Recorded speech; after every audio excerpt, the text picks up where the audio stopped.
Okay, guys. Hey, this is Lauren Boyle. For those of you guys that don't know me, we are doing a 90-day restart week 2. This is the week where we talk all about branding and target market. You can't go much further if you don't get those two things settled first. Okay, first is your branding. And I'm going to talk specifically for our company, but then also more generally for anyone else that might be watching on my YouTube channel, because it works for any business that you're starting. Okay, the first thing that you need to think about is your personal brand. Now, if you're working as as a rep with a company, like an independent rep, you have your overall brand, but then you still need to market yourself as an individual brand. Otherwise, why would someone shop with you instead of somebody else with the company? If you're doing your own business, if you're starting your own business, it's even more important to develop your own brand. I would say equally as important. So your brand is how people look at you and what their first reaction is going to be kind of when they see your material. So your cover photo, your personal profile photo, your business profile photo, the fonts that you use, the graphics that you use, all of that is part of your branding. And it goes hand in hand with your target market, because you want your branding to speak to your target market. If you do your branding without thinking about your target market, you might find that you've wasted a whole lot of time because it's not speaking to the market that you're looking to reach. So these two topics are just they're like conjoined twins. You can't break them apart. So the first thing you're going to need to do is look at your target market. I see people get really hung up on this. It's, guys, not that complicated. Your target market's basically going to start with you. There's going to be some variation, and you might be able to broaden that a little bit, but for the most part, the core of your target market is going to be somebody a lot like you, especially looking at mindset. Because if you have certain mindsets about things, you're going to attract people to you that have those same mindsets. Now, you can do mindset work and kind of work on expanding those and breaking through some mental roadblocks you might have, but it's going to be a person a lot like you. So if you are a young stay-at-home mom on a budget that cares about comfort, that's your market. That's your target market. Now, you might attract that person's mom also, and maybe that person's mom's actually working. So then you see that you have expanded your market a little bit. But for the most part, who you're going to be talking to is going to be somebody like yourself. So when you're writing your copy, when you're writing your Facebook post, when you're looking at writing email campaigns or speaking with somebody on a private message, what you need to look at is how would you perceive that message if you were reading it as a customer. Most of us were shoppers first. So if you were in a shopping group and you read that, would you stop and comment? Would you relate to it? Would it be something that would be interesting to you? Would you be like, eh? Would it make you leave the group? What would happen if you were the one reading it? So anytime that you go to post something, especially like a sales related post or some kind of engagement post, always look at it through the eyes of a customer, but you as the customer. If I was a customer in the shopping group, would this make me want to stay? Would this make me want to leave? Would this make me feel more connected to the person? Would this make me feel like she doesn't care about us? She does care about us. How would I feel about this? Would this look like everybody else's material? So you do the target market first, and you want to write this stuff down. And you want to be pretty narrow at first. So there's a saying in marketing in general, and it's called the riches are in the niches. And what it means is that the closer you can target in on your target market, the more money you're going to make, because when you're speaking, if you speak to everybody, you're speaking to nobody. I don't know if you've heard that before, but that is 100% true. If you are trying to have a little bit of something for everybody, if you're trying to talk to everybody, no one's going to hear your message because it's not going to feel specific. It's going to feel super, super generic. It's going to be like, hey, are you a mom? Well, guess what? We got something for you. That's not specific enough. It needs to be really, really drilled down. So try to go through, you want to look at your target market as like in a 10-year age range. It's not going to be every person that purchases from you. This is just the main person you're speaking to, the main person that you're kind of pulling in. 10 years, you want to have an idea of the kind of community they live in. Maybe they live in Connecticut, maybe they live in California, it doesn't matter. What type of community do they live in? What type of income do they have? What kind of clothes do they need? What type of events are they going to? All of these things are going to help you define that person. When you are thinking about your target market, you should really drill it down to a single person. My person is whatever. My person is spending a lot of time at home. My person is going to work more than they're at home. My person has a family. My person is single. My person is about 35. You should have a very clear picture of what she looks like in your brain, because if you don't, how are you going to speak to her? You don't want to try to speak to the whole room. A lot of us have Facebook groups that some of you guys have heard me call rooms before, like filling up your room. If you try to speak to every single person in that room, no one's going to feel as though you're being personal, and so everyone's going to just tune it out. It's just going to be white noise. You're just going to be a small person standing in a large room, like whispering. No one's going to hear you. So speak to that main person first. So this is probably going to take you a little bit of time. Get it down on paper. If you have a Facebook group or a business page, you can look at the insights, and it tells you the age range of the people that are engaged in your group. It also tells you the time of day that they're engaging, and that can help you kind of look at what they might be doing. Because if they're engaging at breakfast, lunch, and dinner time, and they are all in their late 40s, mid 50s, most likely they're probably working. They probably have a job, and they're like checking in before they get to work, or right when they get to work, at lunchtime, and like when they're leaving work, or when they're getting ready for dinner. So that can help you sort of narrow that person down a little bit.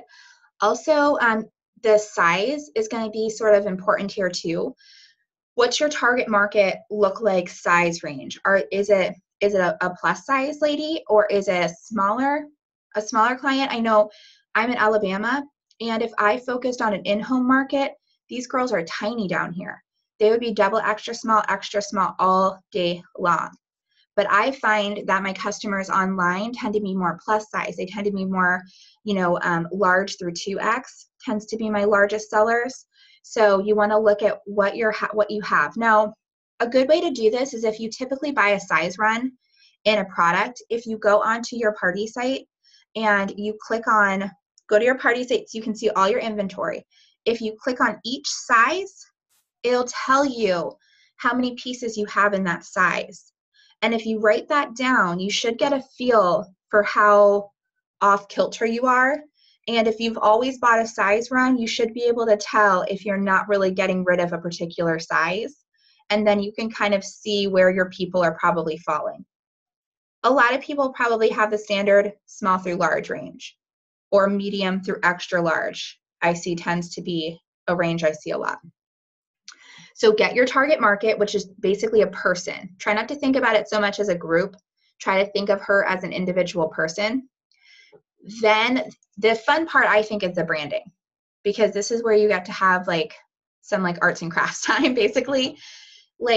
You want to pick something that speaks to you, but it also should be appealing to your target market.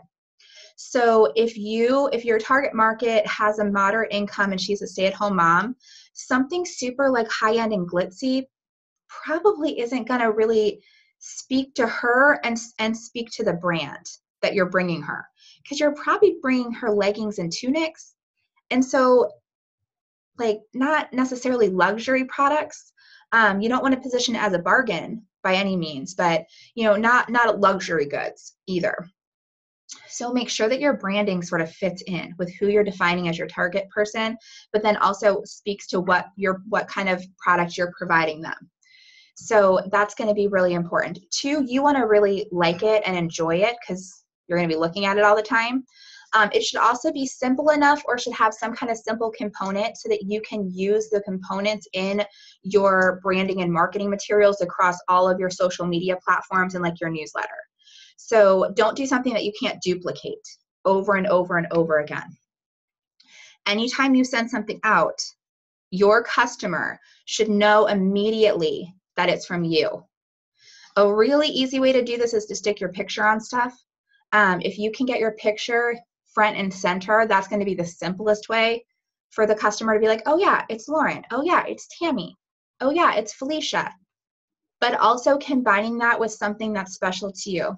Flowers are really popular, but I think what I see a lot of times is, you know, we all kind of use the same graphic design programs, and they all kind of have those same stock photos. So if you're using that same popular floral arrangement, it's not going to be super unique to you because anyone can just grab that picture.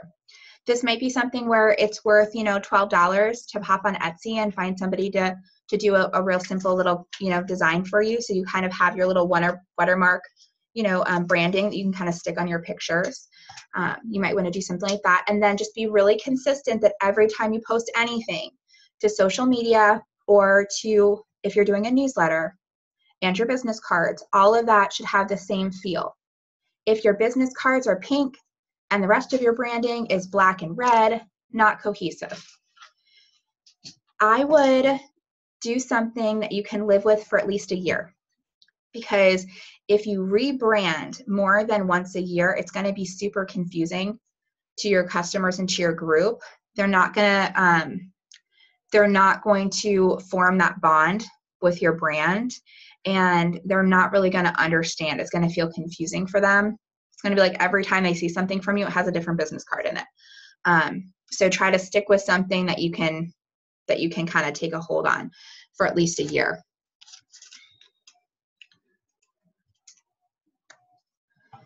So once you have developed who your target customer is and you defined her as a single person, and once you start looking at your branding, then what I want you to do is I want you to get ready for your relaunch. This should be like as big of a deal as your initial launch was. What you're going to do to get ready for your relaunch is you're going to rebrand all of your things. Now, if you've been running a smaller business and you don't have a lot of money in like your supply account, what that may look like is you just redoing your business card. You don't have to go crazy. Honestly, the marketing material that we stick in the packages, I mean, it goes in the garbage. Let me show you an example, actually. So I was like, I really want more reviews on my business page because reviews equals credibility. So I paid for these little thank you cards. And on the thank you card, instead of just being a thank you card, I specifically asked for them to review my business. Guess how many reviews I've received since I started this? I send out about 500 to 600 packages a month. So these have been going out for 2 months. So about 900 to 1,000 people have received this. Actually, I think it's like 950 something people have received this card. Guess how many reviews I've gotten? 0. None. I've gotten none. I've actually gotten 1 review, but I know it's not from this card because the person has not received her item yet. So I have sent out 950 pieces of marketing material and not one person gave me a review. I also sent out a little business card. So this was superfluous. This cost me 12 cents because I had them like in massive bulk. If I would have bought them in a smaller quantity, a lot of times when you have a smaller business, you just can't afford to invest in 2,000 pieces of marketing material at once. It probably would have cost me like 30 cents. So that's a lot of money to just throw away and not see a return on. I was expecting to receive a return on that because if I receive extra reviews on my business page, that bumps my business page into people's news feeds, and then I should have received more clicks on my website, more purchases, and then I would have paid for themselves. That was the theory. The theory does not work. So don't spend too much time and energy on physical marketing material. In my opinion, it's a much better use of your time to spend a little bit of more time instead of money on really great marketing materials for your online business, graphics. And those are things, just take one day, spend the whole day just doing all the graphics that you can use that can be interchanged, that you can simply like change something here or put a picture in the middle, and then use it every week for different events and things that you have going on. The other thing that goes along with your branding is I have started changing the cover photo on my business page and in my Facebook group to match what's happening that week or that day if I have a big thing going on that day. And it's always really helpful if you can use a picture of yourself. Sometimes I don't get around to taking a picture of myself in whatever item it is that I'm showcasing, so I just can't. I use a stock photo or something more generic. But I have found that that is very helpful, because what I do is I include some pictures and then write a banner right in the middle of the pictures. I tell them what it is that I'm showcasing, and I give them a time or a location. So if I want them to go to my website, I say shopwithlauren.com, and I'll give them a time, 8 p.m. Central Time. Or I'll say live sale, 8 p.m. Central Time. Or album sale, 5 p.m. Central Time, or whatever it is that I'm doing. Because one, everybody in your group will receive a notification when you change your cover photo. Two, it's the first thing they see. They don't have to scroll. They don't have to click on events. They don't have to look at different information. They see it right there. So if you can provide them a dynamic picture and the time and the event, that's super helpful. Now, because everybody gets an event, I only change this like once a week. So I'm not changing it like every day when I'm doing something new. I leave it up. I am using it for like my main event that I'm wanting to promote, like the event that week that I believe I can promote and see the most return on is the one that I'm going to change that photo for. It's also good to have a customized and branded event cover, because when you get a notification that you have been invited to an event, if that's branded with, especially if it has your picture on it, or at a minimum, the branding that you have started to use for your business, when they see that event pop up, they'll be like, oh yeah, it's Sheila. That's right. Okay, cool. If you have a store name that you have been using, you're gonna wanna make sure that you're using that store name every time that you're posting. Otherwise, it confuses people. They're not sure. I've seen people use boutique names, but then they also use like a different domain name, and then they use like a different checkout domain name, and it just really confuses customers when you do that. So pick one and stick with it. If you have a domain, I would highly recommend that you have that domain pointed to your party site, and then you can, for free, you can add subdomains. So my domain is shopwithlauren.com. And I have a checkout.shopwithlauren.com. I have a returns.shopwithlauren.com. You could do any number of at shopwithlauren.com. That way you don't have to try to like copy and paste random links. It looks really nice and clean for people. They understand that it's you. They understand they're going to the same location, and it all makes a lot more sense. Let me see. How do you do that in a banner for cover photo? Where do you find designers on Etsy? If you go to Etsy and you just type in graphic designer, you'll have a bunch pop up. And I've seen them for like $12. They just have like a set of already kind of pre-made graphics, and they'll plug in your colors and your name. So it can be done really inexpensively if you're looking to do something on a budget. I wouldn't spend a lot of money on something like that unless you've done enough business to support something that would be more expensive, because I don't see a return on your investment for something like that. For the most part, you can do this just by playing around on like Canva. I like Photar. I have a short little tutorial on Photar in my YouTube channel. Okay, so last week we did organizing, because you can't get started in this until you've got started on organizing. This week we're talking about branding and your target market. So take this next week and define who your target customer is. We say target market, but truly define her as an individual. Like, you should be able to speak about her as an individual. You should know this person better than they know themselves. And really what you're doing is you're trying to define their problems, because the only reason why we get paid is for adding value and solving problems. So like, we don't get paid for selling clothing. And I think sometimes we forget that. Like, nobody pays us for selling clothing. They're paying us for the outcome. They're paying us for what the problem that we're solving in their life, or the outcome that they're perceiving that they're receiving from that, or that they are receiving from that. Feeling beautiful in their clothes, having something to wear in the morning, not feeling, not feeling frustrated every day, not having to drag their kids out. Even, Target's got, cute, cheap stuff. But when you have young kids and you're a mom, like having to take your kids in the Target dressing room, like open up the door and like the mirrors I don't know why they don't make the mirrors better in those stores. I don't understand it. You would think with all the millions and billions of dollars that they spend on advertising and marketing, they would do something as simple as some better lighting and mirrors in a dressing room.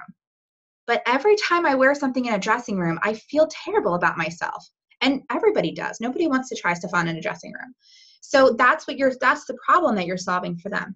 So define your person, figure out the problems that she has so you can solve her problems, and then get yourself some branding. When I did my branding, I'm not an artist. I'm not creative at all.